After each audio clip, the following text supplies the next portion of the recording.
Hi friends, T20 world కప్లో defending ఛాంపియన్గా బరిలోకి దిగిన టీమిండియా సెమీఫైనల్లో పటిష్టమైన ఇంగ్లండ్ను చిత్తు చేసింది.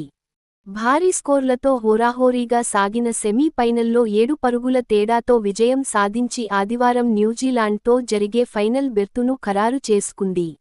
ముంబయి వాంఖ్డే స్టేడియంలో జరిగిన రెండో సెమీఫైనల్లో టాస్ గెలిచి ఫీల్డింగ్ ఎంచుకున్న ఇంగ్లండ్కు ఆరంభంలోనే అది ఎంత తప్పో తెలిసివచ్చింది.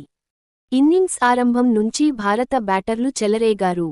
ముఖ్యంగా సంజూ శాంసన్ మరోసారి రెచ్చిపోయాడు. ఫోర్లు, సిక్సర్లతో మైదానం నలువైపులా షాట్లు కొట్టాడు.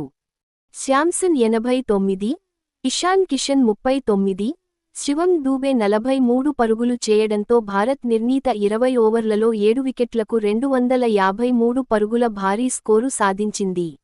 ఇంగ్లండ్ బౌలర్లలో స్పిన్నర్లు ఆదిల్ రషీద్, విల్ జేక్స్ తలో 2 వికెట్లు తీశారు.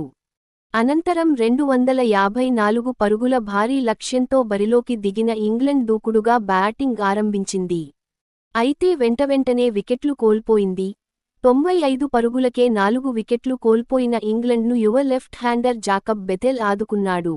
భారీ షాట్లతో మైదానం నలువైపులా విరుచుకుపడిన బెథెల్ 45 బంతుల్లోనే సెంచరీ పూర్తి చేసుకున్నాడు. అయితే మిగతా బ్యాటర్ల నుంచి అతనికి తగిన సహకారం అందలేదు. దీంతో నిర్ణీత 20 ఓవర్లలో 7 వికెట్లకు 246 పరుగులు మాత్రమే చేయగలిగింది. భారత బౌలర్లలో హార్దిక్ పాండ్యా 2 వికెట్లు తీయగా, బుమ్రా, అక్షర్, అర్ష్దీప్, వరుణ్ చక్రవర్తి తలో వికెట్ తీశారు. ఈ వీడియో మీకు నచ్చితే లైక్ చేయండి, షేర్ చేయండి, మన ఛానల్ని సబ్స్క్రైబ్ చేయడం మర్చిపోకండి. Bye friends.